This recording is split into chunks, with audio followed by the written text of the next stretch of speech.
कलयामि कलिध्वंसम् कविं लोकदिवाकरम् यस्य गोभिप्रकाशाभिराविद्यं निहतं तमः वाळि परकालन् वाळि कलिकन्ये वाळि कुरयलूर् वाळ्वेन्दन् वाழியரோ மாயோனை வாழ்வலியால் மந்திரங்கொள் மங்கையர்கோன் தூயோன் சுடர் மானவேல் நெஞ்சுக்கிருள் கடிதீபம் அடங்கா நெடும் பிறவி நஞ்சுக்கு நல்லவமுதம் தமிழ நன்னூல் துறைகள் அஞ்சுக்கிலக்கியம் ஆரணசாரம் பரசமய பஞ்சு கனலின் பொறி பரகாலன் பனுவல்களே எங்கள் கதியே இராமானுசமுனியே சங்கை கெடுத்தாண்ட தவராசா பொங்கு புகழ் மங்கையர் கோனீந்த மறையாயிரமனைத்தும் தங்கு மனம் நீ எனக்கு தா.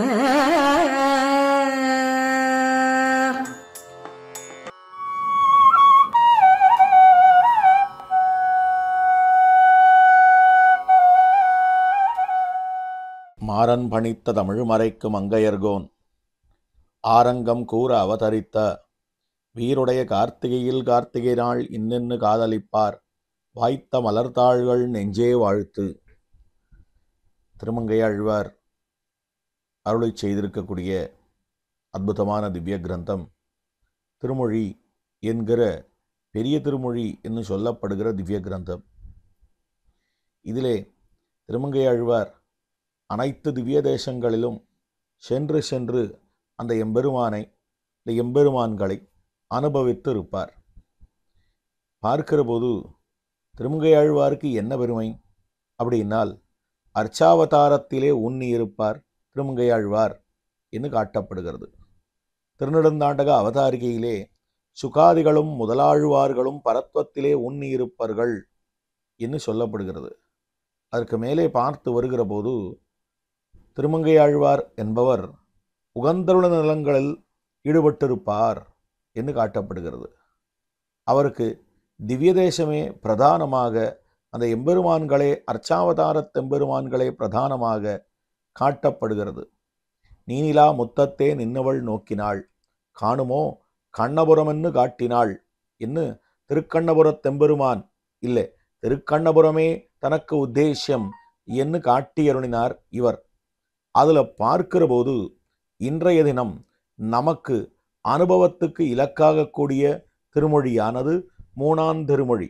அதாவது திருமொழியிலே முதல் பத்திலே மூணாம் திருமொழி அமைந்திருக்கிறது. முத்தமுத்து கோள் துணையா என்னும்படியான திருமொழி. முதல்ல இருக்கக்கூடிய திருமொழியிலே வாடினேன் வாடி என்கிற திருமொழியாலே இவர் என்ன பண்ணினார் அப்படின்னால் நாராயணா வென்னும் நாமம் என்று திருமந்திரத்தினுடைய பெருமையை காட்டினார். அதற்கு பிற்பாடு இவர் என்ன பண்ணினார் அப்படின்னால் அந்த எம்பெருமான் திருப்பிருதியிலே எழுந்தருளியிருக்கிறான். அந்த திருப்பிருதி எம்பெருமான மங்களாசாசனம் பண்ணினார். அதற்கு பிற்பாடு பத்ரிகாசிரமத்துக்கு எழுந்தருளி பத்ரி நாராயணனிடத்திலே மங்களாசாசனத்தை பண்ணுகிறார். இப்படி ஓரொரு திவ்யதேசமாக இவர் வடக்கிலிருந்து தெற்குக்கு வருகிறார் அப்படின்னு தெரிகிறது. இதுல பார்க்கிற போது கீழே இவர் என்ன பண்ணினார், இதுக்கு முன் திருவாய்மொழியிலே அந்த எம்பெருமான அனுபவித்த அனந்தரம், திருப்பிரிதி எம்பெருமான அனுபவித்த அனந்தரம் பத்ரிகாசிரமத்துக்கு வருகிறார். இந்த திவ்ய தேசத்துக்கு பேரே வடக்குல வடமொழியிலே என்ன பேர் அப்படின்னால் பதரி அப்படின்னு பேரு. அதுதான் தமிழ்ல வதரி அப்படின்னு ஆச்சு. அப்போ வதரி அப்படின்னால் பதரி என்கிற வார்த்தைத்தான் வதரி என்ன ஆயித்து. அப்ப இதுக்கு என்ன அர்த்தம் அப்படின்னால் இழந்த மரங்களை குறிக்க கூடியது பதரி என்பது. இப்போ அந்த க்ஷேத்திரம் எப்படி இருக்குமாம், பதரி இழந்த மலங்களாலே சூழ்ந்திருக்கக்கூடிய க்ஷேத்திரமாக அமைந்திருக்கிறது. அதனால பத்ரிகாசிரமம்.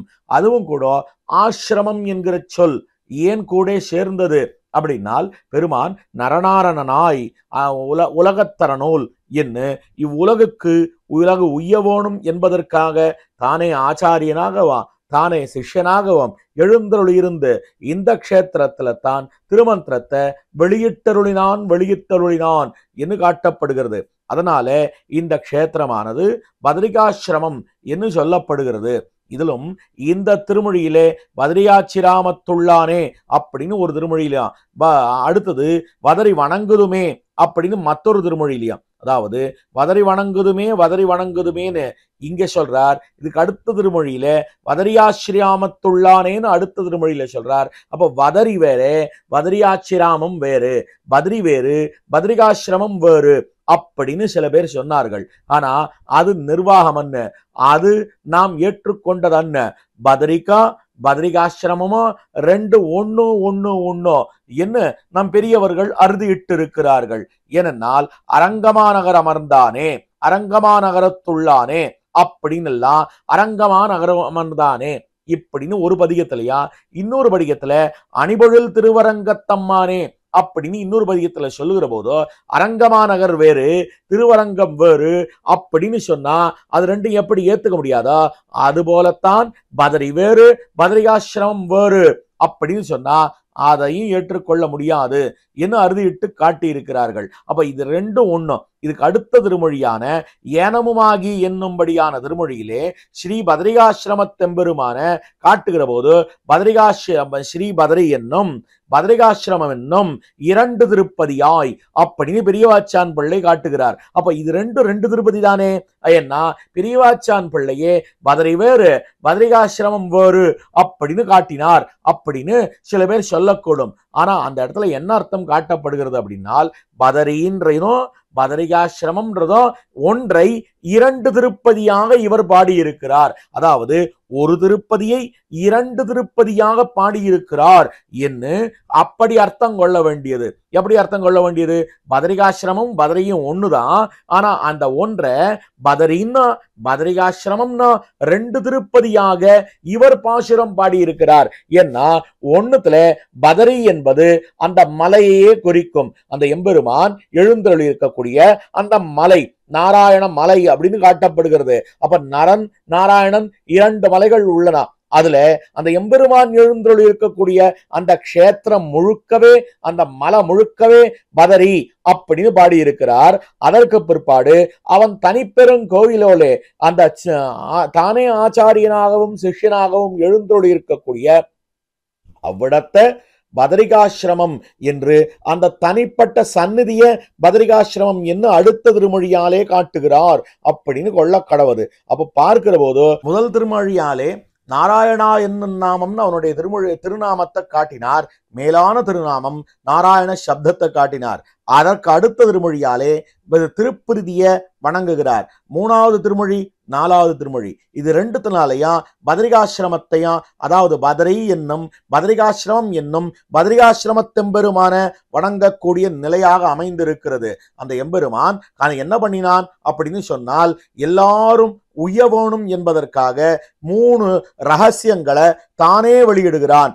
ஓரோரு நிலையிலே ஓரோரு இடத்திலே ஓரோ அதிகாரிக்கு தான் அந்த திருமந்திரத்தையும் துவயமந்திரத்தையும் சரமஸ்லோகத்தையும் வெளியிட்டருளுகிறான் அந்த எம்பெருமான். அதாவது இந்த மனுஷர்கள் வாழ வேண்டும் என்பதற்காக, அதாவது சம்சாரிகள் தங்களையும் ஈஸ்வரனையும் மறந்து ஈஸ்வர கைங்கரியத்தையும் இழந்தோம் என்கிற இழவமன்னிக்கே சம்சாரமாகிற பெருங்கடலிலே விழுந்து நோவுபடா என்று இப்படி நோவுபட்டு கொண்டிருக்கக்கூடியவர்கள் அவர்கள் கரைமரம் சேரும்படியாக திருமந்திரத்தை காருணிகனான சர்வேஸ்வரன் வெளியிட்டருளினான் என்று பெரியவர்கள் காட்டுகிறார்கள். பிள்ளலோகாச்சாரியர் அற்புதமாக காட்டுகிறார். அப்போ பத்ரிகாசிரமத்துல அந்த எம்பெருமான் வெளியிட்டருளினதுதான் திருமந்திரம். அப்ப தானே ஆச்சாரியனாகவும் தானே சிஷ்யனாகவும் நின்று வெளியிட்டருளினான். ஆச்சாரியனும் தானே சிஷ்யனும் தானே. அப்ப தன்னை ஒரு ஆச்சாரியனாக கொண்டோ தனக்கு சிஷ்யன் வேணுமே, உனக்கு வெளியிட வேண்டும், உபதேசிக்க வேண்டும், உலகம் உய்ய வேண்டும் என்பதற்காக உபதேசிக்கைக்காக இவன் தன்னையே சிஷ்யனாக்கி கொண்டோ எதிரே அமர்ந்து தான் நாராயணனாகவும் சிஷ்யன் நரனாகவும் அந்த இளந்த மரத்தின் அடியிலே திருமந்திரத்தை வெளியிட்டருளினான் என்று காட்டப்படுகிறது. அதே துவயமந்திரத்தை அந்த எம்பெருமான் ஸ்ரீ விஷ்ணு லோகத்திலே பெரிய பிராட்டியாருக்கு தான் வெளியிட்டருளினான், நாச்சியாருக்கு வெளியிட்டருளினான், மகாலட்சுமி நாச்சியாருக்கு என்று காட்டப்படுகிறது. அதே போல சரமஸ்லோகத்தை அந்த எம்பெருமான் கீதா சரமஸ்லோகத்தை கீதையினுடைய முடிவிலே எல்லா தர்மத்தையும் விட்டு என் ஒருவனையே சரணமாக பத்து, நான் உன்னை எல்லா பாபங்களிலிருந்தும் விடுவிக்கிறேன் என்னும்படியான உயரிய தத்துவம் தன்னை உபாயமாக காட்டிக் கொடுத்தது. இத்த திருத்தேர் தட்டின் மீது அர்ஜுனனை பற்றாசாக கொண்டு வெளியிட்டருளினான் அப்படின்னு காட்டப்படுகிறது. அப்ப பிரதமமாக அகாரம் அகாரத்துக்கு அருளினது திருமந்திரம், அகாரம் உகாரத்துக்கு அருளினது துவயமந்திரம், அகாரம் மகாரத்துக்கு அருளினது சரமஸ்லோகம் என்று அற்புதமாக பேசக்கூடிய இந்த 3 ரகசியங்கள். அதிலே பிரதம ரகசியம் எது அப்படின்னு சொன்னால் திருமந்திரமாகிற பிரதம ரகசியம் என்று காட்டப்படுகிறது.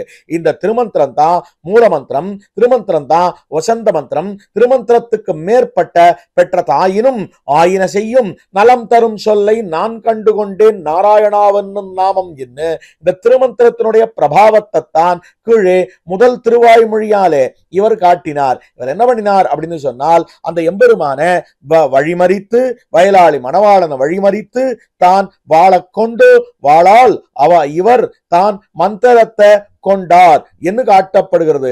அப்போ அந்த வாளையும் கத்தியும் வேலையும் காட்டி அந்த எம்பெருமான பயமுறுத்தி அவன் திருவடிகளை தீர்த்தம் ஸ்பர்ஷம் இவருக்கு பட்ட பிற்பாடு அடுத்த நிமிஷம் ஞானம் பிறந்தவாறே திருமந்திரத்தை அறிந்தவாறே அந்த திருமந்திரத்தினுடைய பிரபாவத்தை வாடினேன் வாடி வருந்தினேன் மனத்தால் என்று வெளியிட்டருகிறார். ஆக திருமந்திரத்தை முதல் திருமொழியாலே காட்டியருளக்கூடிய நிலை மற்ற எல்லா மந்திரங்களை காட்டிலா திருமந்திரத்துக்கு ஏற்றம் அதிகம். ஏன் திருமந்திரத்துக்கு ஏற்றம் அதிகம் அப்படின்னால் மற்ற எல்லா மந்திரங்களும் பகவானுடைய ஓரோ குணங்களைத்தான் சொல்லுகிறது. ஆனால் வியாபக மந்திரம் அவனுடைய வியாப்திய சொல்லக்கூடிய மந்திரம் திருநாமங்கள் 3 என்று காட்டப்படுகிறது. என்னது திருநாமம் அப்படின்னால் வாசுதேவ விஷ்ணு நாராயண சப்தங்கள். இதுல வாசுதேவ சப்தத்துக்கா விஷ்ணு சப்தத்துக்கா அசிஷ்ட பரிகிரகமும் அபூர்த்தியும் உண்டு என்று சொல்லப்படுகிறது. ஆனால் நாராயண சப்தம் மட்டும்தான் அந்த எம்பெருமானுடைய குணத்தையும் அந்த எம்பெருமானுடைய வியாப்தியா காட்டுகிறது. அப்ப குணத்தையும் வியாப்தியும் காரணத்துவத்தையும் ரட்சகத்துவத்தையும் எல்லாத்தையும் சேர்த்து காட்டக்கூடியதாக இருக்கிறது. ஆக இது எதை காட்டுகிறது அப்படின்னால் ஆசிரித சௌகரிய ஆபாதகங்கள், ஆசிரியன சௌகரிய ஆபாதகங்கள், ஆசிரித காரிய ஆபாதகங்கள் என்ன 2 வகையாக குணங்களை வெளியிட்டருள்கிறது. அதே போல அந்த எம்பெருமானுடைய வியாப்தியை மட்டும் சொல்லாமல் வியாப்தியின் பிரகாரம் எப்படி எல்லா இடத்திலும் வியாபித்திருக்கிறானோட நின்னுள்ள எப்படி வியாபித்திருக்கிறான் என்பதை இந்த நாராயண சப்தம் காட்டி அருளுகிறது. ஆக நாராயண சப்தத்துக்கு இருக்கிற ஏத்தம் வேற ஒரு திருமந்திரத்துக்கும் இல்லை. அப்படிப்பட்ட அந்த திருமந்திரத்தை சொல்லி அந்த மந்திரமானது மந்திரத்துக்கு பகவான் வசப்பட்டவன்.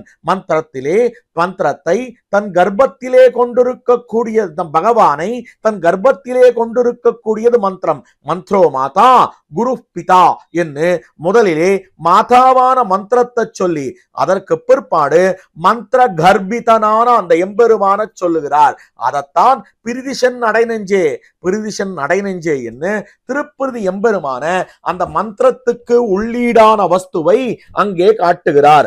அதற்கு பிற்பாடு மந்திர பிரதனான ஆச்சாரியன் அந்த மந்திரத்தை நமக்கு கொடுத்தவனான ஆச்சாரியன். நேரே ஆச்சாரியன் என்பது சம்சார நிவர்த்தகமான பெரிய திருமந்திரத்தை உபதேசித்தவனை என்று சொல்லப்படுகிறது. அப்படி பெரிய திருமந்திரத்தை மூல மந்திரத்தை முதலிலே உபதேசித்தவன் யார் அப்படின்னால் பத்ரிகாசிரமத்திலே இருக்கக்கூடிய அந்த பத்ரி நாராயணன் தான். இந்த திருமந்திரத்தை வெளியிட்டருளினான் என்று நம் பெரியவர்கள் காட்டுகிறார்கள். ஆக முதலிலே நாராயணா என்னும் நாமம் என்றது மந்திரம், அதற்கு பிற்பாடு திருப்பிருதி மந்திரத்துக்குள்ளீடான வஸ்து, அதற்கு பிற்பாடு மந்திர பிரதனான ஆச்சாரியன். ஆனா இந்த ஆச்சாரியனுக்கு என்ன பெருமை அப்படின்னு சொன்னால், இந்த மந்திரத்தையா மந்திரத்துக்குள்ளீடான வஸ்துவையா நமக்கு காட்டி கொடுத்தவர், அந்த எம்பெருமானிடத்திலே நம்ம சேர்த்து வைப்பவர், கடக கிருத்தியம் பண்ணுகிறவர் இந்த ஆச்சாரியன். அதனால பெருமானை விட ஆச்சாரியனுக்கு ஏத்தம் அதிகம். அதுதான் மதுரகவி சொற்படியே நிலையாக பெற்றோம் என்ன மணவாள மாமுனிகள் தானும் காட்டுகிறார். ஆக அந்திமோபாய நிஷ்டை என்பது ஒசந்தது. இவரே தாமும் திருமந்திரத்துக்கு எது பெருமை எது பிரபாவம், உத்ததும் உன் அடியார் கடிமை நின் திருவட்டெழுத்தும் கத்துனான் என்ன இந்த திருமங்கையாழ்வாரே காட்டி கொடுப்பதனாலே திருவட்டெழுத்தினுடைய சாரபூதமாக இருக்கக்கூடியது எது அப்படின்னால், பாகவதர்களிலே ஒசந்தவரான ஆச்சாரிய பிரேமமே திருமந்திரத்துக்கு இருக்கக்கூடிய மகாசாரமாக மேலான சாரமாக காட்டப்படுகிறது. ஆக அந்த திருமந்திர சாரமான ஆச்சாரிய பிரேமம் இருக்கிறதே, அந்த பிரேமம் கனத்தனால்தான் இந்த திருமங்கையாழ்வார் முதல்ல மந்திரத்துக்கு ஒரு பதிகமும் மந்திரத்துக்குள்ளீடான வஸ்துவுக்கு ஒரு பதிகமும் மந்திர பிரதனான ஆச்சாரியனுக்கு 2 பதிகமுமாக காட்டுகிறார். ஏனென்றால் ஆச்சாரியன் மேம்பட்டவன் என்பதை சூச்சிப்பித்து காட்டுவதற்காகவே பத்ரிகாசிரமத்துக்கு 2 திருமொழிகள் அமைந்திருக்கின்றன என்று காட்டப்படுகிறது. இந்த பத்ரிகாசிரமத்துல இருக்கக்கூடிய அந்த எம்பெருமானிடத்திலே இவர் என்ன பண்ணுகிறார் அப்படின்னு சொன்னால், சிறிய வயதிலே அங்கு சென்று அந்த எம்பெருமானை சேவித்து விட வேண்டும்.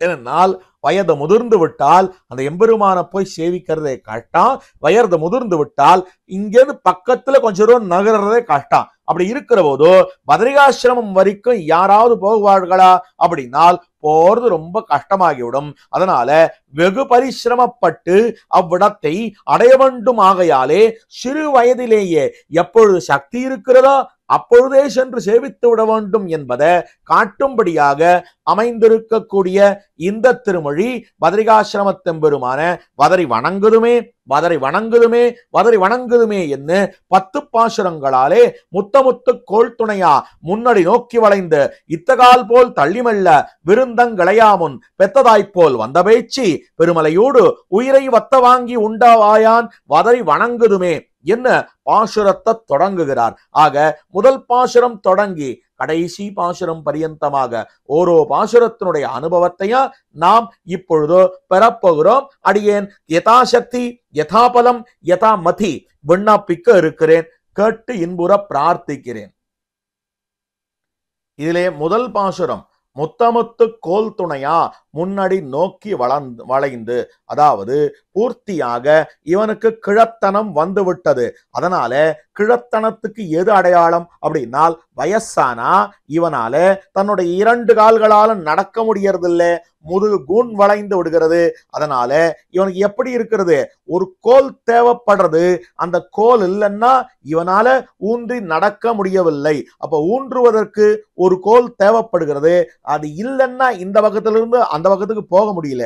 அதே போல முன்னடி நோக்கி வளைந்த முன்னங்கால கவிழ்த்து நோக்கி கூன்முழுகிட்டு நடக்கக்கூடிய நிலையிலே அமைந்திருக்கிறது. இத்தகால் போல் தள்ளி இவனாலே தன்னுடைய காலை கொண்டு தன்னிஷ்டத்துக்கு வைக்க முடியல. அது என்ன தள்ளுறதோ அது எப்படி இந்த பக்கம் வச்சோம்னால் கால் அந்த பக்கம் போறது முடியறதில்லை. அப்படி இருக்கக்கூடிய மகா பிரயாசையோடு இவன் நடக்க வேண்டியதாக இருக்கிறது. இப்படி உடம்பு இழைத்து சரீரம் இழைத்து நடக்க முடியாமல் தளர்வதற்கு முன்னாக நாம் எங்கு செல்ல வேண்டும்னால் வதரி வணங்க வேண்டும். பத்ரிகாசிரமத்துக்கு சென்று அந்த எம்பெருமானை வணங்க வேணும் என்று பிரார்த்திக்கிறார். அதுல ஒரு அற்புதமான கதையை காட்டுகிறார் திருமங்கையாழ்வார். பெத்ததாய் போல் வந்த பேச்சு பெருமுலையோடு உயிரை வத்த வாங்கி உண்டவாயான் என்று அந்த எம்பெருமான் எப்படிப்பட்டவன்? பதரிகாசிரமத்தில் இருக்கக்கூடியவன் யார் அப்படின்னால், பெத்ததாய் போல் வந்த பேச்சு, சிறு வயதிலே ஒன்னும் அறியாத வயதிலே கண்ணன பெருமான் குழந்தையாக இருக்கிற வயதிலே இந்த குழந்தையை அழிக்க வேணும் என்பதற்காகத்தான் கம்சனானவன் ஒரு ராட்சசி ஏவி விடுகிறான். அந்த ராட்சசியோ ராட்சச வேஷத்தோட கண்ணனை அழிக்க வரவில்லை. எது புனிதமான வேஷமோ, ஒரு தாயினுடைய வேஷம். வாத்சல்யத்துக்கு உருவாக இருக்கக்கூடியவள் தாய். எப்படிப்பட்டவள் அப்படின்னால், எப்படி ஒரு கன்றினுடைய அழுக்கை தாய்நாகு புஜித்து விடுமா போலே, அதே போல தாயானவள் குழந்தையுடைய அந்த எந்த விதமான தோஷத்தையும் போக்கியமாக கொள்ளக்கூடிய அந்த வசந்த தாயின் அந்த நிலைய, அந்த உருவை எடுத்துக்கொண்டு, இந்த உருவை எடுத்துக்கொண்டால் அந்த எம்பெருமானிடத்துல நேர வந்தாள். ஆனாலா இவளுக்கு மனசுல கல்முஷம் இருந்தது.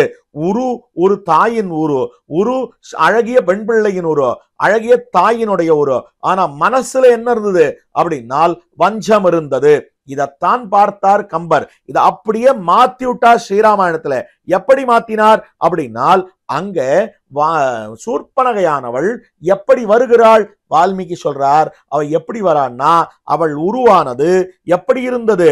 அந்த கிரூர ரூபத்தோடையே ராமனிடத்திலும் லக்ஷ்மணனிடத்திலும் வருகிறாள். இதை காட்டினது வால்மீகி. ஆனால் கம்பர் என்ன பண்றார் அப்படின்னால், இவர்களை மயக்க வருகிறாள். இவள் ராட்சசி, இவளால தன்னுரு மாத்தி கொள்ள முடியும். அதனால இவள் அந்த குரூர ரூபத்தை விடுத்து அழகிய ரூபம் கொண்டு பஞ்சியொளிர் விஞ்சு குளிர் பல்லவ மனுங்க செஞ்சவியர் கஞ்சம் நிகர் சீரடியலாகி அந்யொல மன்யன அன்னமென மின்னும் வஞ்சியன நஞ்சமென வஞ்சமங்கள் வந்தாள் என்று அழகிய உரு கொண்டு வந்தாள். ஆனால் வெளிப்புற தோற்றம் தான் அவளுக்கு அழகா இருந்ததே ஒழிய உள்ள எப்படி இருந்தது அப்படின்னால், வஞ்சியன நஞ்சமென வஞ்சமகள் வந்தாள் என்று காட்டப்படுகிறது. இது போல இவளும் அழகிய உரு கொண்டு வந்தாள். தாய் போலே வந்தாள். கண்ணனம் பெருமான தனக்கு பெற்ற பிள்ளைக்கு கொடுக்கக்கூடிய அந்த வசந்த தாய்ப்பால கொடுக்க வேணும் என்பதற்காக வந்தவள். ஆனால் அந்த பாலிலே விஷத்தை கலந்து கொடுத்து கண்ணனை வஞ்சிக்க வேணும், அவனை வதிக்க வேணும் என்பதற்காக வந்திருக்கிறாள். அப்ப மனசுல வஞ்சம். ஆனால் உடம்ப பார்க்கும்போது, அந்த சரீரத்தை பார்க்கும்போது இவள் வாத்சல்யம் மிகுந்த தாயின் சரீரம். ஆனாலா கண்ணனம் பெருமான் அவன் சர்வஜனாயித்தே புரிந்து கொண்டான். அதனால என்ன பண்ணினான் அப்படின்னு சொன்னால், இவள் அவனை அணைத்து அவனுக்கு அந்த முலையிலே பால் கொடுக்கிறாள்.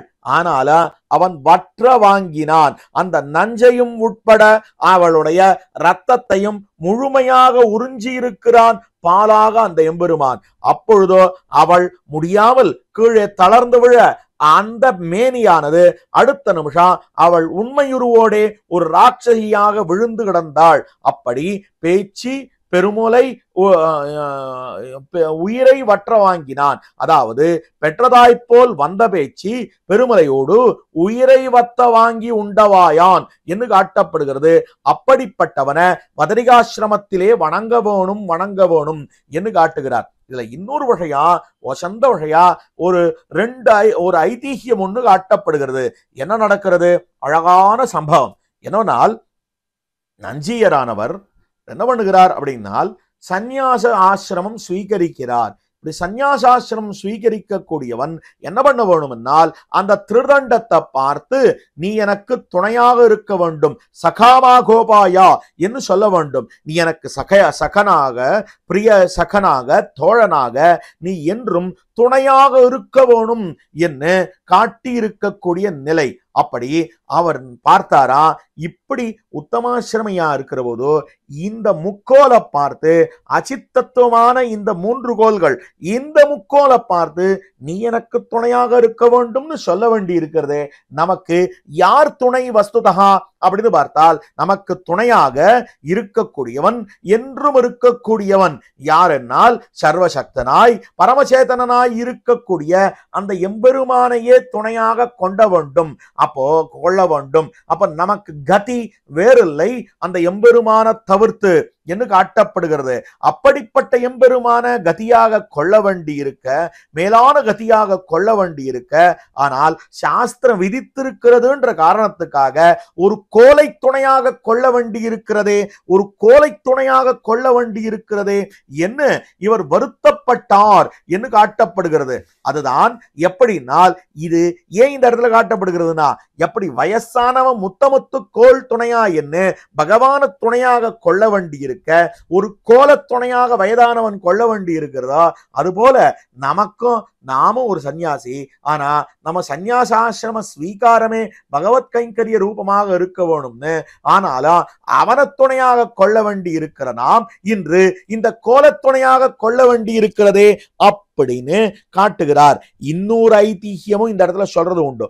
என்னவென்னால், நஞ்சியர் என்ன பண்ணுகிறார் அப்படின்னால், பட்டரோடக்கு அந்தரங்க கைங்கரியம் பண்ணுகிறார். ஒரு கைசிக ஏகாதசி முடிந்து கைசிக துவாதசின்னு கைசிக புராண பட்டணம் பண்ணி பட்டர் பிரம்மரதத்திலே தந்த திருவரங்கத்து திருவீதிகளிலே அழகாக எழுந்தொழுகிறார். அந்த எம்பெருமானுடைய பரியட்டங்கள் என்ன, மால மரியாதைகள் என்ன, இவையெல்லாம் கொண்டோ அந்த திருவரங்கத்து திருவீதிகளிலே திருமுத்தத்திலே அவர் எழுந்தொழுகிறார். இந்த சமயத்துல நஞ்சியர் என்ன பண்ணுகிறார் அப்படின்னால், இப்படிப்பட்ட இந்த வசந்த ஆச்சாரியனான பராசர பட்டருக்கு தான் கைங்கரியம் பண்ண வேண்டும் அப்படின்னு யோசிக்கிறார். அப்ப கைங்கரியம் பண்ணணும்னா என்ன பண்ணணும் அப்படின்னால், அவருடைய அந்த பிரம்மரதத்தை தன்னுடைய தோளிலே சுமந்து கொண்டு செல்லுகிறார். அவரும் ஒரு ஸ்ரீபாத கைங்கரியம் பண்ணுகிறார். இதை கேள்விப்பட்டார், பார்த்தார் பட்டர். அடுத்த நிமிஷம் கேட்கிறார், உத்தமாசிரமியாக திருதண்டதாரியாக இருந்து கொண்டு இந்த காரியம் பண்ணலாமா, இது உமக்கு தகாது என்று பட்டர் சொல்ல, பட்டர் மட்டுமல்ல பல பேர் சொல்ல, அடுத்தது இவர் அந்த திருதண்டத்தை பார்த்து சொல்லக்கூடிய வார்த்தை, ஹே திருதண்டமே, நீ எனக்கு துணையாக இருந்து ரட்சிக்க வேண்டும். ஆனால் அப்படிப்பட்ட நீயே என்னுடைய ஸ்வரூபம் நிறம் பெறுவதற்கு தடையாக இருப்பாயேயானால் இந்த திருதண்டம் எதற்கு அப்படின்னு சொன்னாராம். அப்படி பார்க்கிற போதோ இந்த தண்டமானது எதற்காக இது சொல்லப்படுகிறது இங்கு அப்படின்னு சொன்னால், முத்தமுத்து கோல் துணையான்னு சொல்லப்பட்டிருக்கு. அதே போல சன்னியாசிக்கு முக்கோல் துணை. ஆனா இந்த முக்கோல் துணையாக இருக்க வேண்டி இருக்க, அந்த முக்கோல் தான் நமக்கு அந்த ஆச்சாரிய கைங்கரியத்துக்கு தடையாக இருக்கிறது. அதுபோல இந்த கோலை ஊன்றிக்கொண்டுதான் ஒரு இடத்திலிருந்து மற்றொரு இடத்துக்கு செல்ல வேண்டி இருக்கிறது. அப்படி இருக்கிற போது என்ன பண்றது? அதனால இளமை காலத்திலேயே அந்த பத்ரியாசிரமத்தெம்பெருமான சென்று அனுபவிக்க வேணும் என்ன முதல் பாசுரத்திலே காட்டியருள்கிறார். அதற்கு அடுத்த பாசுரத்திலே காட்டப்படுகிற அற்புதமான வகையா, முதுகுபத்தி கைத்தலத்தால் முன்னொரு கோல் உண்ணி விதிர் விதிர்த்து கண் சுழன்று மேல்களை கொண்டிருமி இதுவென் அப்பர் மூத்த ஆறு என்று இளையவர் ஏசாமுன் மதுவுன் வண்டு பண்கள் பாடும் வதறி வணங்குதுமே என்பது அடுத்த பாசுரம். இந்த பாசுரத்துல காட்டி இருக்கக்கூடிய வகையா என்னவென்னால், ஒரு கையாலே இவன் என்ன பண்ணுகிறான் அப்படின்னால் முதுகை பிடித்துக் கொள்கிறான். அவனோட முதுகை பிடித்துக் கொள்கிறான். முதுகை பிடித்துக் கொண்டோ மற்றொரு கையாலே முன்னே ஒரு கொம்ப ஊன்றிக் கொண்டிருக்கிறான். இப்படி முதுகை பிடித்துக் கொண்டு விதிர் விதிர்த்து உடல் நடுங்குகிறது, கண் சுழன்று கண்ணாஞ்சுழலை இடுகிறது. கண்ணால் அந்த கண்ணானது அப்படி சுழன்று கொண்டிருக்கிறது, ஒரு நிலை நிற்கவில்லை. அதே போல என்னவென்னால் பெரிய துவனியை கொண்டு இருமிக் கொண்டிருக்கிறான். லுக்கு லுக்குன்னு இருமின் இருக்கான். அப்படி பார்க்கிற போது இளையவர் இளம்பெண்கள் இவனை பார்த்து, இது என்னது, இது இந்த பெரியவர் இப்படி கிழத்தனத்தை அடைந்து விட்டாரே என்று ஹாஸ்யமாக கிண்டல் செய்கிறார்கள், பேசுகிறார்கள். அப்படிப்பட்ட நிலை வருவதற்கு முன்னாலே இவன் என்ன பண்ண வேண்டும் அப்படின்னால், மதுவுன் வண்டு பண்கள் பாடும் வதறி வணங்குதுமே என்று நாம் வதரிகாசிரமத்துக்கு போய்விட வேண்டும். நாம் எப்படி எந்த நிலை அடைய போகிறோம் அப்படின்னு சொன்னால், நம்மால ஒரு நிலை நிற்க முடியாது. அப்போ கிழத்தனத்தினால 4 அடி நகர முடியாத பலகீனம் இந்த உடம்புக்கு ஏற்படும். அதனால இந்த முதுகானது வளைந்து விடுகிறது. அதனால முதுக நோக்கி கொண்டு ஒரு கையாலே முதுகக்குடு பிடித்து கொள்ள வேண்டிய நிலை அமைந்திருக்கும். அதுபோல முன்பாகமானது இவனுக்கு வளைஞ்சு இருக்கும். எப்படினால் ஒரு வில் வளைந்தார் போலே இந்த உடம்பானது வளைந்து இருக்கும். அப்படி ஒரு தடியை ஊன்றிக் கொள்ள வேண்டியதாக அமைந்திருக்கும். இப்படி இரண்டு பக்கமா இவனால ஒரு நிலையோட நிற்க முடியாது. ஒரு பக்கத்துக்கு முதுகு வேணும், இன்னொரு பக்கத்துக்கு தடி வேணும். இப்படியாக வளைந்து நிற்பான். இப்படி வளைந்து நிற்கிறவனை பார்த்து, சுவாமி உமக்கு என்ன ஆச்சு, உமக்கு என்ன ஆச்சு, இப்படி கூட கழத்தனம் வருமா, இப்படி கூட கழத்தனம் வருமா, இப்படியா வயசாயிடுத்து அப்படின்னு எல்லாரும் ஹாஸ்யமாக சிரிப்பார்கள். ஆனாலா யார் நம் மேல இறக்கப்பட்டு உமக்கு வயதாகிவிட்டதே என்று கேட்டாலும் அந்த வயசுல என்ன தோணும்னால், இவன் இளமையா இருக்கான்ற காரணத்தினால தானே நம்மளை இவ்வளவு கிண்டல் பண்றான், நம்மளை இவ்வளோ ஏசுகிறான், நம்மளை இவ்வளோ ஆசியம் பண்ணுகிறான் என்று மனசு தோத்தம். அவ உண்மையான ஒரு கரிசனத்தோட உண்மையான அக்கறையோட நம்ம இடத்துல கேட்டாலா இந்த மனசு என்ன பண்ணும்னால், ஐயோ நம்மளால முடியலையே என்கிற நம்முடைய இயலாமையை நினைத்து அவன் சொல்லும்படியான அந்த இரக்கமான வார்த்தைகளும் கூட நமக்கு ஹாஸ்யமாகத்தான் தோணும். எனக்கு கிண்டல் பண்றான் பாத்தியா அப்படின்னு தோணும். அப்படிப்பட்ட நிலையிலே அப்படி கிழத்தனம் வருவதற்கு முன்னாலேயே அந்த பூரணமாக இருக்கக்கூடிய கிளறொளி இளமை கெடுவதன் முன்னம் என்ன, அது கெடுவதற்கு முன்னாக வதரிக்கு சென்று அந்த எம்பெருமானை வணங்க வேணும். எப்படிப்பட்ட வதரி அப்படின்னால், எனக்கு தேனே பாலே கண்ணலே அமுதே என்ன அப்படி இருக்கக்கூடிய வதரியாசிரமத்தெம்பெருமானை நன்கு அனுபவிக்க வேணும். எப்படிப்பட்ட வதரியாசிரமம் அப்படின்னால், வண்டுகள் ரீங்காரம் பண்ணக்கூடியது, தேன புஜித்து வண்டுகள் ரீங்காரம் பண்ணக்கூடிய அந்த வதரிகாசிரமம் என்று காட்டப்படுகிறது. எப்படிப்பட்டவர்கள், தேவர்கள் என்ன, நித்தியசூரிகள் என்ன, முக்தர்கள் என்ன, எல்லோருமாக வண்டின் ரூபம் கொண்டு அவ்விடத்திலே ரீங்காரம் பண்ணி கொண்டிருக்கிறார்கள். அப்படிப்பட்ட அந்த வதரிகாசிரமத்துக்கு சென்று அந்த எம்பெருமான வணங்க வேண்டும் என்பது இரண்டாவது பாசுரத்தில் காட்டப்பட்டிருக்கிற விஷயம். மூணாவது பாசுரம், ஒரிகள் போல் மெய்நரம்பெழுந்து ஊன் தளர்ந்து உள்ளம் எழுகி நெறியை நோக்கி கண் சுழன்று நின்னு நடுங்காமுன் அரிதி ஆகில் நெஞ்சம் அன்பாய் ஆயிரம் நாமம் சொல்லி வெறிகொள் வண்டு பண்கள் பாடும் வதறி வணங்குதுமே என்பது பாசுரா. அதாவது மெய் நரம்பு அப்படின்னால் சரீரத்தில் இருக்கக்கூடிய நரம்புகள், அந்த நரம்புகள் ஆனவை எப்படி இருக்கின்றன அப்படின்னால் உரிகள் போலே மேலே கிளம்பி தோற்றும்படியாக இருக்கின்றன. ஊன் தளர்ந்து அந்த மாம்சமும் கூட சரீரத்தில் இருக்கக்கூடிய சதைகள் எல்லாம் எப்படி இருக்குன்னா இளமை காலத்துல கட்டோடு இருக்கிறது, ஆனால் முதுமை காலத்துல கட்டிழந்து அங்கங்க தொங்கிட்டு இருக்கு. அப்படி இருக்கக்கூடிய நிலை.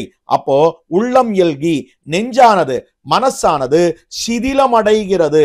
இப்படி சிதிலமடைந்து நடந்து செல்ல வேண்டியவன் நெறியை நோக்கி கண் சுழன்று நடந்து செல்ல வேண்டிய பாதையை பார்க்கிற போது கண்கள் சுழன்கின்றனா நின்னு, அதாவது அதற்கு மேல இன்னொரு அடி எடுக்க முடியாது சுவாமி அப்படின்னு சொல்லக்கூடிய அளவுக்கு இந்த சரீரமானது தளர்ந்து விடுகிறது.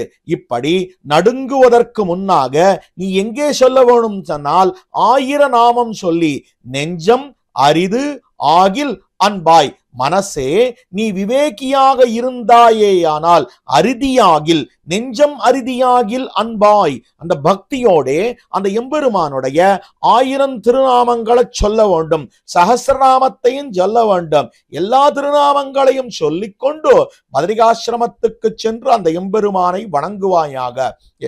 ஏனென்றால் திருநாமத்துக்கு என்ன பெருமை அப்படின்னு சொன்னால், திருநாமமானது எல்லா விதமான தடையையும் நீக்கி கொடுக்கான்.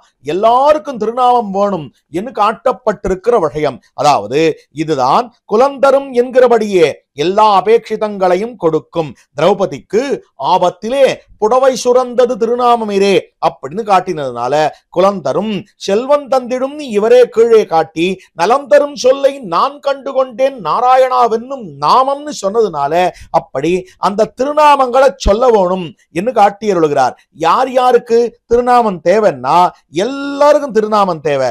ஐஸ்வர்ய கைவல்ய பகவல்லாபங்களை ஆசைப்பட்டவர்களுக்கு அவத்தை கொடுக்கும். அதற்கு மேலே கர்மஞான பக்திகளிலே இழிந்தவர்களுக்கு விரோதிய போக்கி அவத்தை தலை கட்டி கொடுக்கும், அதுல வேண்டிய பலன்களை கொடுக்கும். அவ பிரபத்தியிலே இழிந்தவனுக்கு இந்த திருநாமத்தினால ஆக வேண்டியது ஒண்ணும் இல்லையே சுவாமி, திருநாமத்தினால ஒண்ணும் இல்லையே.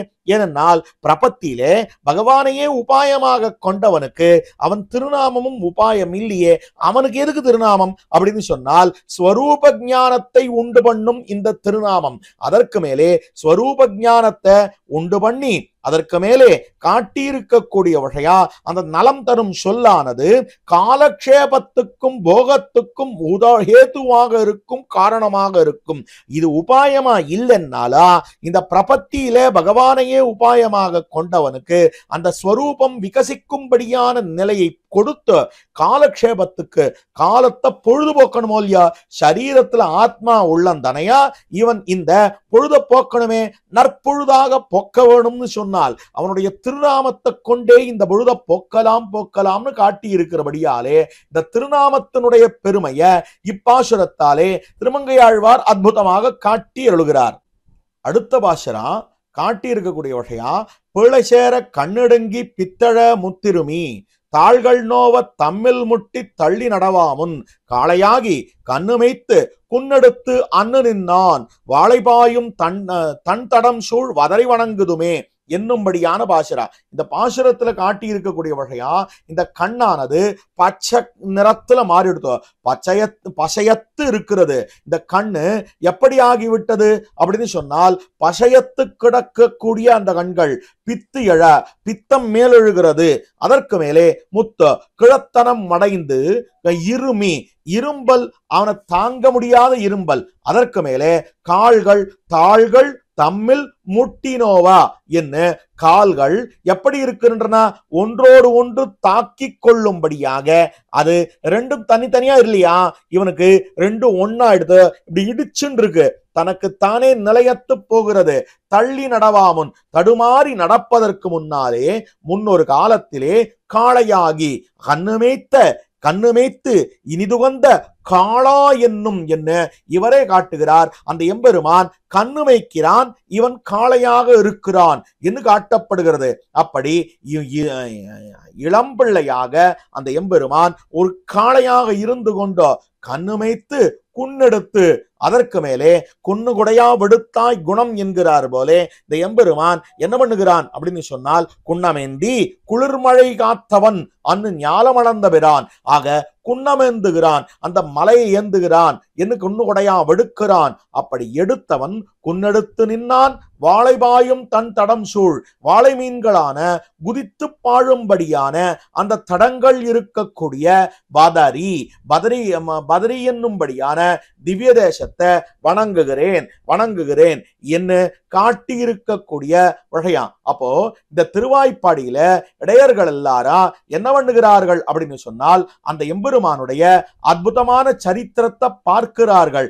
இவனே கண்ணுமைக்கிறான், அதற்கு மேலே இவனே நம் குல கொழுந்தோ, இவன் சொற்படி நடப்போம் என்று தீர்மானித்து இவன் தேவர்களுக்கிடும்படியான அந்த சோற்ற மலைக்கிடுங்கோள் என்று சொன்னால் இவன் பின்னே வந்து அந்த மலைக்கே அந்த சோற்ற இடும்படியான நிலை அப்படின்னு காட்டப்படுகிறது. இந்த எம்பெருமான் என்ன நடக்கிறது அப்படின்னு சொன்னால் அங்க இருக்கக்கூடியவர்கள் எல்லாம் மழை வண்டி இந்திரனுக்காக என்ன பண்ணுகிறார்கள், அவனுக்காக ஒரு யாகத்தை பண்ணி அவனுக்கு வேண்டிய அவிஷெல்லாம் கொடுக்கணும்னு நினைக்கிறான். அப்பொழுதோ நேரே செல்லுகிறான் கண்ணன் பெருமான். உங்களுக்கு மேகங்களை தடுத்து மழையை கொடுக்கக்கூடியது இந்த கோவர்தன பர்வதா, ஆனா அதை விடுத்து நீங்கள் என்ன செய்கிறீர்கள் அப்படின்னு சொன்னால் இந்த இந்திரனுக்கு எதுக்கு கொடுக்கணும், மலைக்கு கொடுக்கலாமே அப்படின்னு சொன்ன உடனே எல்லாரும் கண்ணன் சொல்றது சரி என்ன அந்த மலைக்கு கொடுத்தார்கள். அடுத்தது இவன் என்ன பண்ணான் அப்படின்னு சொன்னால் இந்திரனுக்கு கோபம் வந்துடுத்தோ, கல்மாரி பெய்தான், கல்மாரி அதாவது கல்ல போல மழை பெய்தான். அப்பொழுது இவன் என்ன பண்ணான், கல்லெடுத்து கல்மாரி காத்தா என்னும் என்ன அந்த மழைய குன்னுகுடையா விடுத்து காத்திருக்கிறான். எப்படிப்பட்டவன் அப்படின்னால் அந்த எம்பெருமான் தான் கண்ணுமைத்திருக்கக்கூடியவன், காளையாக கண்ணுமைத்திருக்கக்கூடிய அந்த கண்ணனம் பெருமான். அந்த எம்பெருமானுக்கு இட்டமான பசுக்களை இனிது மறித்து நீரூட்டி என்று ஆண்டாள் நாச்சியார் அனுபவிக்கிறாள். அப்போ அவனுக்கு கண்ணு மேய்க்கிறது பிடிக்குமான்னா கண்ணு மேய்க்கிறது தான் ரொம்ப பிடிக்கும். அவன் காளைகள் பக்கம் போக மாட்டான். ஏனென்றால் காளைகள் எப்படிப்பட்டவை என்று சொன்னால் தான் சுதந்திரன் என்கிற நினைவோடே திரியக்கூடியவை காளைகள். அதே போல பசுக்கள் பக்கம் போவான், ஆனா அவ்வளவா பசுக்களை பிடிக்காது. ஏனென்றால் பசுக்கள் எப்படிப்பட்டவைன்னு சொன்னால் அவைகள் சேஷத்துவத்துக்கு இசைந்தவை. ஆனால் அந்த சேஷத்துவத்துக்கு இசைந்தாலும் கூட இன்னொரு காளையினிடத்துல சேஷப்பட்டிருக்கிறதே வழிய அது கண்ணனம் பெருமானுக்கு சேஷப்படுறதை விட மற்றொரு காளைக்கு முதல்ல சேஷப்பட்டது அந்த பசு. ஆகையாலே அதுக்கு அந்நிய சேஷத்துவம் என்கிற தோஷம் உண்டோ. ஆனா இந்த கண்ணு என்ன பண்ணுகிறது அப்படின்னால் நீர் குடிக்க வேண்டும் என்னாலும் கூட கண்ணனம் பெருமான எதிர்பார்த்திருக்கிறது. இந்த கண்ணு என்ன பண்ணுகிறது, நேரா அழிச்சுட்டு போவானா, கரைக்கு அழிச்சுட்டு போவான், அந்த தடாகத்துக்கு அழிச்சுட்டு போவான். அந்த கண்ணுகளை வைத்துக் கொண்டோ அதுக்கு நீர் கூட குடிக்க தெரியாது. தன்னுடைய 2 கைகளை முன்ன வைத்து 2 கால்களை பின்ன வைத்து தானே அந்த நீரை வாயால நக்கி புஜித்து காண்பிப்பன் இந்த கன்றுகளுக்கு. ஏனென்றால் இந்த நீர் குடிக்க கூட நம்மத்தானே எதிர்பார்த்து இருக்கிறது இந்த கன்றுகள். ஆகையாலே இந்த கன்றுகள் இதுக்கு சுவாதந்திரியம் என்ற தோஷம் இல்ல, அந்நியசேஷத்துவம் என்ற தோஷம் இல்ல, நமக்கு மட்டுமே ஆட்பட்டிருக்கக்கூடிய அனன்யாரத்துவம் இருக்கக்கூடியவை இந்த கன்றுகள். அதனால இந்த கன்றுகளை மேய்க்கிறது தான் கண்ணனம் பெருமானுக்கு பிடிக்கும்னு காட்டப்படுகிறது. அப்படி கிருஷ்ணாவதார அனுபவத்தை எல்லாத்தையும் கொட்டி கொட்டி இந்த வதரியாசிரமத்தின் பெருமானிடத்திலே பார்த்து கொண்டிருக்கிறார் இந்த திருமங்கை ஆழ்வார். பண்டுகாமர் ஆனாரும் பாவையர் வாயமுதம் உண்டாரும் வாழ்ந்தாரும் ஒக்க உரைத்திருமி தண்டுகாலா ஊன்னி தள்ளி நடவாமுன் வண்டுபாடும் தண்டுழாயான் வதரை வணங்குதுமே. இதுக்கு மேல இருக்கக்கூடிய பாசுரம் இது 5வது பாசுரம். இதுல காட்டி இருக்கிற விஷயம் என்ன அப்படின்னு சொன்னால் இந்த வயசான வாளுக்கு இருக்கக்கூடிய ஒரு அவர்களுக்கு இருக்கக்கூடிய தனித்தன்மை. என்னைக்கு அவ பண்ணக்கூடியவர்கள் என்னன்னால் நமக்கும் தான் வயசா போறது. ஆனா வயதாகிட்டா மனுஷன் என்ன பண்றான் அப்படின்னால் அந்த காலத்துல நான் எப்படி இருந்தேன் தெரியுமா, அந்த காலத்துல எப்படி இருந்தேன் தெரியுமா, நான் இப்படி எல்லாம் இருந்தேன்னு சொல்றார் போல இளம்பிராயத்திலே மாதர்களை விரும்புவதற்கு உரியதாக இருந்தபடி பண்டு காமர் ஆனாரும் என்ன பெண்களை விரும்புவதற்கு நான் எப்படி இருந்தேன் தெரியுமா அப்படின்னு சொல்லக்கூடிய. அடுத்தது பாவையர் வாயுமுதம் உண்டவாரும் அந்த மாதர்களோடு இவன் கழித்திருக்கக்கூடிய அந்த நிலையா வாழ்ந்தாரும் எப்படி இந்த தெளிவில்லாத சிற்றின்பத்திலே இருந்ததை இவன் என்ன பண்ணுகிறான்னா பெருமையாக சொல்லுகிறான். ஒக்க உரைத்து இருமி சொல்லுவது இருமுவது. இதை சொல்லி சொல்லி சொல்லி இப்படி மறுபடியும் சொல்லி சொல்லி சொல்லி எப்படி இருந்த தெரியுமா, எப்படி இருந்தனா இப்படி ஆயிட்டேன்ற மாதிரி சொல்லி சொல்லி சொல்லி இவன் இரும்பிக் கொண்டிருக்கிறான். தடியை காலால் கொண்டு தண்டு காலால். இவனுக்கு எது கால் அப்படின்னு சொன்னால் தடிதான் காலு. அப்படிப்பட்ட காலை நம்புறத ஊட்டுட்டு இன்னொரு தடிய நம்பிட்டு ஊன்றி ஊன்றி பல தடவை ஊன்றி தள்ளி தடுமாறி நடவாமுன் நடக்க நேர்வதற்கு முன்னாக வண்டுபாடும் தண்டுழாயான் அந்த எம்பெருமானுடைய திருத்துழாய் மாலைகளை சாற்றிக் கொண்டிருக்கக்கூடியவன். தோழன மேலும் தாழ்ந்த மேலும் என்கிறபடியே அவன் திருமேனி முழுக்க இந்த திருத்துழாயானது இருக்கிறது. அப்படி அந்த எம்பெருமான் எழுந்தருளி இருக்கக்கூடிய பத்ரிகாசிரமத்துக்கு சென்று அவனை வணங்க வேண்டும் என்று இப்பாசுரத்தினாலே காட்டியருளுகிறார். எய்த்த சொல்லொடு இளை ஏங்கி இருமி இழைத்து உடலம் பித்தர் போல சித்தம் வேறாய் பேசி அயராமுன் அத்தன் எந்தை ஆதிமூர்த்தி ஆழ்கடலை கடைந்த மைத்த சோதி எம்பெருமான் வதரி வணங்குதுமே என்பது பாசுரா. அதாவது இந்த மேனியானது எய்த்த சொல்லொடு பலவீனமான பேச்சு கிழத்தனத்தினாலே இவன் ஒரு வார்த்தை சொல்ல ஆரம்பிக்கும் போதே தத்து தடிமாறி வாய் குளறுகிறது. அப்படிப்பட்ட சொல்லை உடையவன் என்ன சொல்றார், பெரியவர் என்ன சொல்றார், என்னமோ சொல்ல வரார், என்ன சொல்றாருன்னு புரியல அப்படின்னு சொல்லும்படியாக இவன் வார்த்தை அமைந்திருக்கிறது. அத்தோடு கூட இவனுடைய கபமும் வந்து விழும்படியாக அமைந்திருக்கிறது. அதற்கு மேல கூட இரும்பிண்டே வார்த்தை பேசுறார். லொக்கு லொக்குன்னு இரும்பிண்டே வார்த்தை பேச பேசும்படியாக இவன் அங்க அமைந்திருக்கிறது. அப்படி இவ்வளவும் சரீரம் இன்னும் அதிகமாக பலவீனப்பட்டு விடுகிறது. அப்படி வாயை மூடிக்கொண்டு வெறுமன் இருக்க மாட்டார்களாகையாலே இவர்கள் பித்த போல, அவருக்கு வயசாய்ப்படுத்து பித்த போல பித்து பிடித்தார் போல வைத்திருக்கிறது, பேசிக்கொண்டிருக்கிறார், வயசாய்ப்படுத்து சீசம் பிடிச்செடுத்து அப்படின்னு சொல்லும்படியாக, சித்தம் கலங்கும்படியாக, சித்த சுவாதீனம் இல்லாமல் பித்த போல பேசக்கூடியவர்கள், அப்படி பேசும்படியாக நிலை அவளுக்கு இல்லை, எல்லாருக்கும் தான் நிலை வருது. இவர் என்ன சொல்லுகிறார்னா, மற்றவாளை சொல்லவே இல்லை, தனக்கு இந்த மாதிரி நிலை வந்துடும், அதனால இப்பவே வதரிகாசிரமத்தின் பெருமான போய் சேவிக்கிறேன் அப்படின்னு சொல்லக்கூடிய வார்த்தை.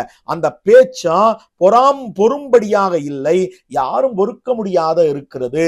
அப்படி இந்த வயசான காலத்துல வாயமூண்டு உட்கார்ந்துருக்கிறத விட்டுட்டு என்னமோ தத்துவத்துன்னு உளறின்னு இருக்காரு பாரு அப்படின்னு மத்தவா சொல்லக்கூடிய அந்த நிலை. அப்படிப்பட்ட நிலையில் நம்மால் வதரிகாசிரமத்துக்கு போக முடியுமோ? போக முடியாது.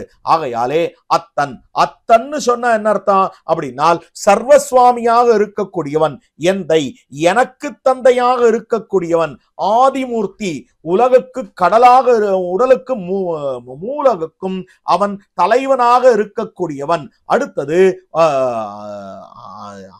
ஆழ்கடலை கடைந்தவன் என்று காட்டப்பட்டதனாலே, கடலை கடைந்தவன் அப்படின்றதுனால அந்த எம்பெருமான் ஒரு காலத்திலே தேவர்களுக்கு அமுதம் கொடுக்கக்கூடியவனாக இருந்தான். மைத்த சோதி, மெய்ப்போல் சமமான புகரை உடையவனான அந்த எம்பெருமானுடையதான வதரிகாசிரமத்தை வணங்குகிறேன் என்று காட்டுகிறார். அத்தன்னு சொன்னால் சர்வசுவாமியாக இருக்கக்கூடியவன், எந்தை அப்படின்னு சொன்னால் எனக்கு தந்தையாக இருக்கக்கூடியவன், ஆதிமூர்த்தி அப்படின்னு சொன்னால் ஆதிமூர்த்தி, ஆதியான வானவர்க்கும் ஆதியான வாதினி என்று காட்டுகிறார் போலே, எல்லாவற்றுக்கும் ஆதியாய் ஜெகத்காரண பூதனாக இருக்கக்கூடியவன், ஆழ்கடலை கடைந்தவன் என்று அந்த எம்பெருமான் கூர்மாவதாரத்தை, அந்த கூர்மாவதாரத்திலே அவன் பண்ணியிருக்கக்கூடிய அந்த விஷயத்தை காட்டி, சோதி மெய்போல் சமமான புகரை உடையவன் என்று, மை போல இருக்கக்கூடிய சமமான அந்த புகரை உடையவன் எம்பெருமான், அப்படிப்பட்ட எம்பெருமானுடைய பதரி என்று காட்டுகிறார். அத்தனாகி, அப்ப அத்தன்னா சர்வசுவாமி, எந்தைனா எனக்கு சுவாமி, எனக்கு தந்தை அப்படின்னு காட்டி இருக்கக்கூடிய விஷயம். அதாவது அறிவதறியான், அனைத்துலகமுடையான், என்னையாளுடையான், அனைத்துலகம் உடையவன், என்னையாளுடையவன், எல்லாருக்கும் சுவாமியா இருக்கிறவன், எனக்கு சுவாமியாக இருக்கக்கூடியவன். அப்ப அனைத்துலகம் உடையவன், சர்வசுவாமித்துவம் என்பது அதாவது சாதாரண ஜெகத் ரட்சணத்தை காட்டக்கூடியது. இது விசேஷித்து இவனை கட்டாட்சித்து ரட்சிக்கும்படியாக இவன் ஆசிரித ரட்சணத்தை எந்தைன்னு காட்டுகிறார்.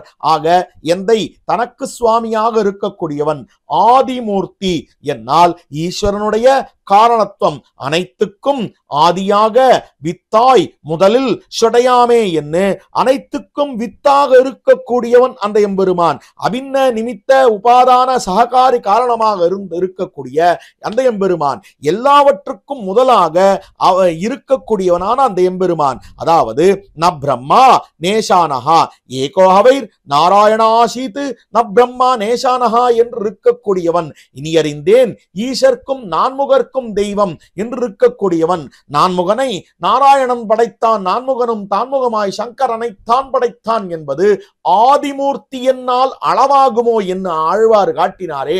அப்படிப்பட்ட ஆதிமூர்த்தியத்தான் உலகுக்கு கடலாக இருக்க மூர்த்தியாக இருக்கக்கூடியவன், அப்படிப்பட்டவன் தான் ஆழ்கடலை கடைந்தான். அந்த எம்பெருமான் விண்ணவர் அமுதில் வரும் பெண்ணமது உண்டவன் என்று காட்டப்படுகிறது.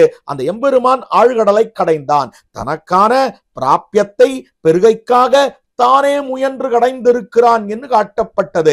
இந்த குருமாவதாரத்துல காட்டியிருக்கக்கூடிய குணங்கள் என்ன அப்படின்னு சொன்னால், அந்த எம்பெருமான் தேவர்களுடையவும் அசுரர்களுடையும் தோஷத்தை பாராமல் அவர்களுடன் சேர்ந்தானே, அது வாத்சல்யம். அதற்கு மேலே சுவாமித்துவம், அந்த எம்பெருமான் சர்வசுவாமியாக இருந்ததனால தான் பிராட்டிய பெத்தான். ஸ்ரீஹி ஸ்ரீயா பரமசத்வ சனாதனஹா என்று காட்டப்பட்டபடியாலே அங்க சுவாமித்துவம் காட்டப்பட்டது.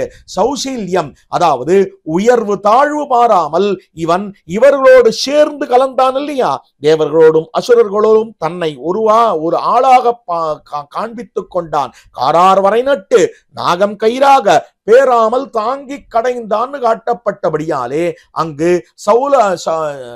சௌசீல்யம் காட்டப்பட்டது. சௌலபியம், இந்த எம்பெருமான் எப்படிப்பட்டவன்? வசந்த அந்த எம்பெருமான் ஒரு கூர்ம ரூபியாக இருந்து கொண்டு கண்ணிலே தோற்றும் அளவுக்கு அவதரித்தானே, அது சௌலபியம் காட்டப்பட்டது.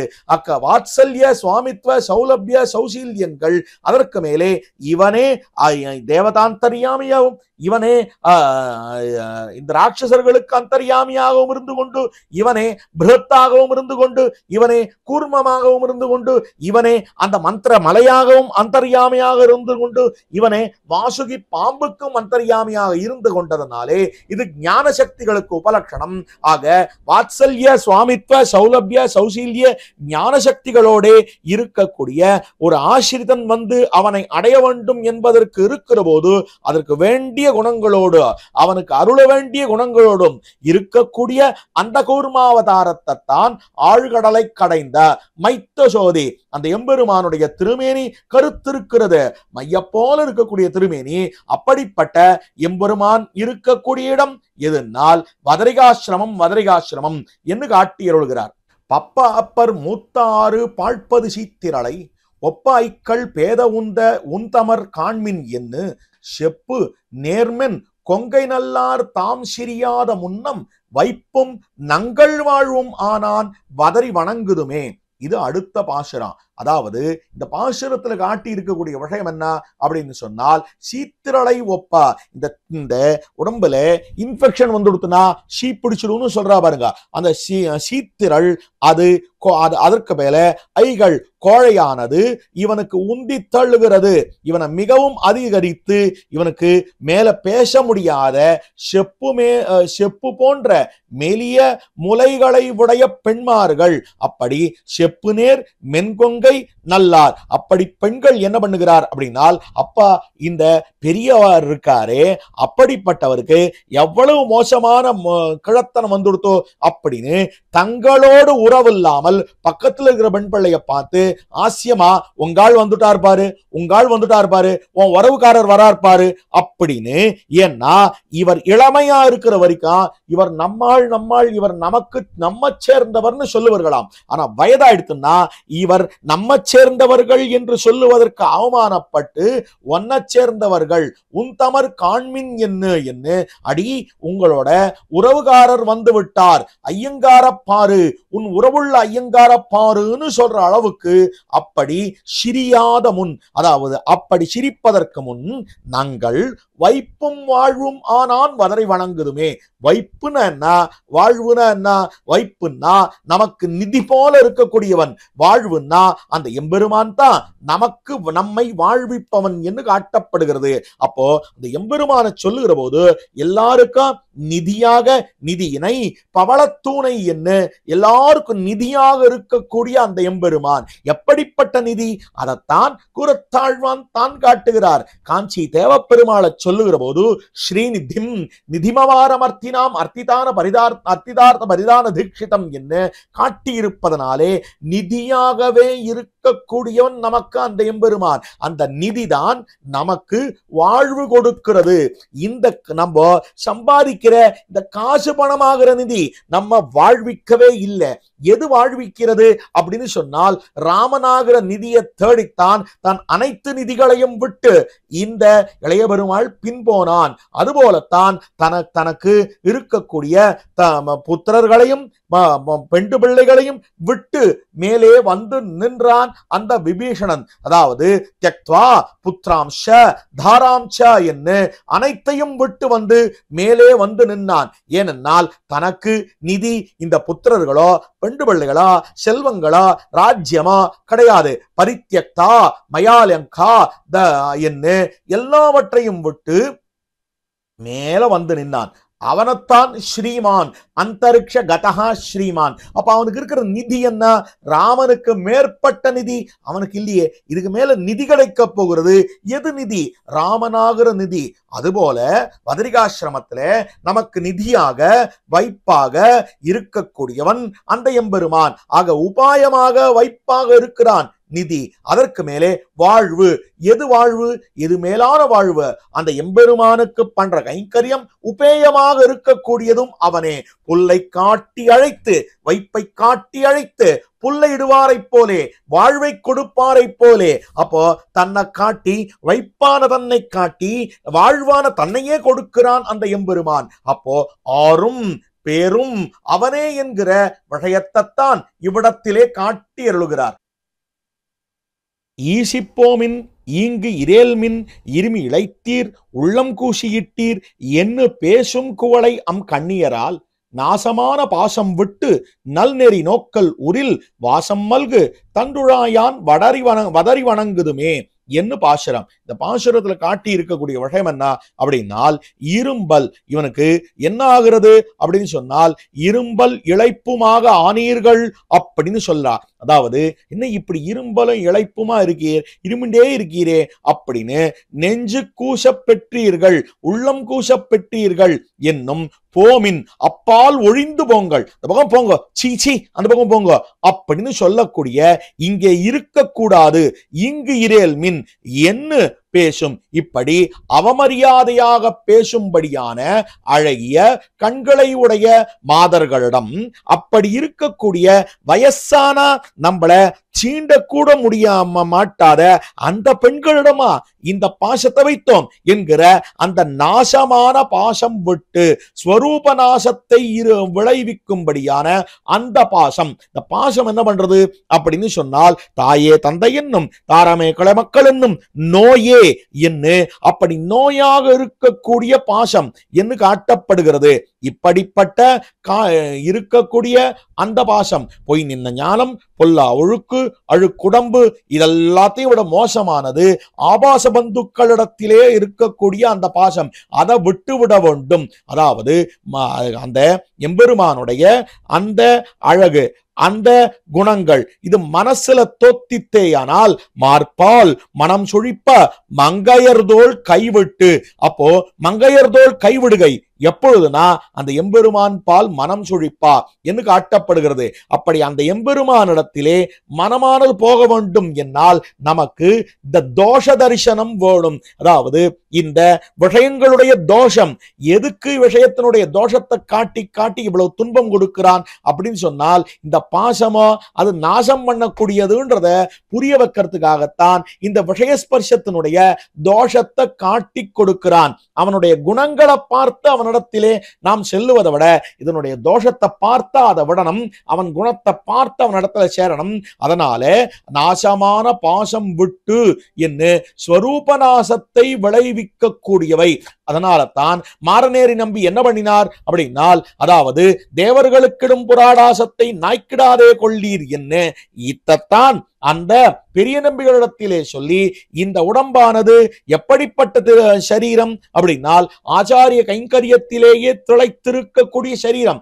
அப்படிப்பட்ட இந்த சரீரத்தை தயவு செய்து ஆபாச பந்துக்களிடத்திலே கொடுத்து விடாதீர் என்று அவர் நாசமான பாசம் விட்டவர் என்று காட்டப்பட்டது. அதுபோலத்தான் காட்டி இருக்கக்கூடிய விஷயம் என்னவென்னால், அதாவது நேர வருகிறார், என்ன எம்பார் வருகிறார். எம்பார் அவர் திருமணம் ஆனது. அவருடைய தாயார் எம்பெருமானார் இடத்துல சென்று, என்னுடைய மகன் இந்த இல்வாழ்க்கையிலே ஆசை இல்லாமல் இருக்கிறான், சந்ததியே இல்லாம போடுமோ போல இருக்கே என்று வருத்தப்படுகிறார்.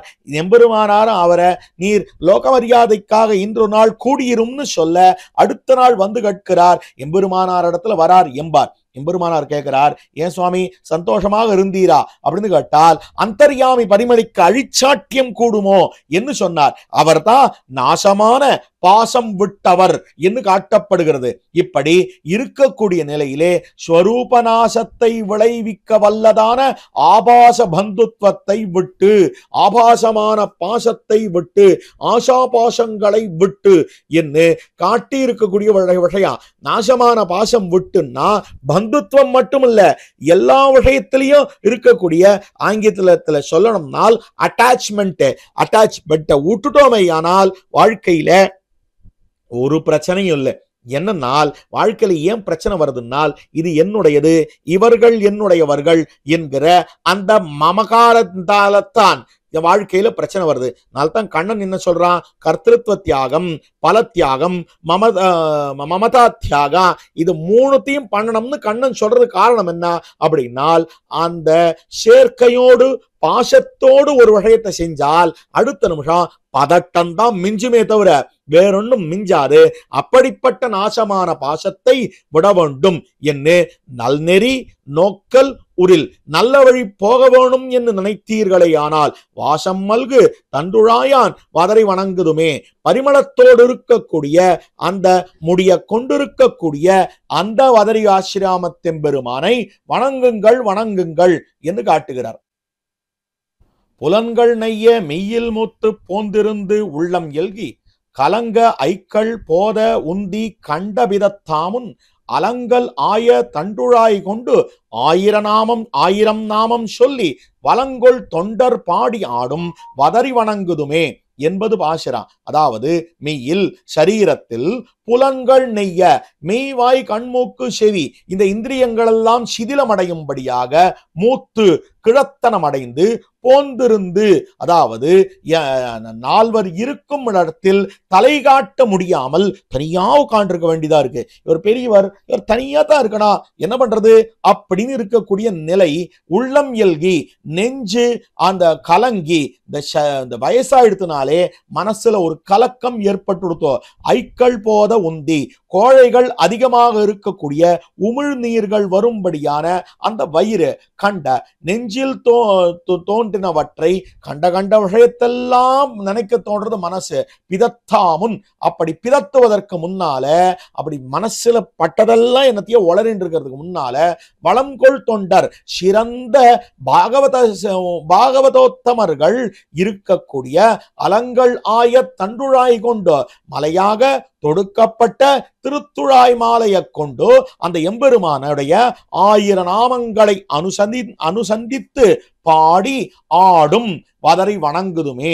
தூமலர் தூவி தொழுதோ வாயினால் பாடி மனத்தினால் சிந்திக்கா என்ன அந்த எம்பெருமானை, வதரியாசிராமத்திலே இருக்கக்கூடிய அந்த எம்பெருமானை வணங்க வேண்டும் என்று காட்டி அருளுகிறார்.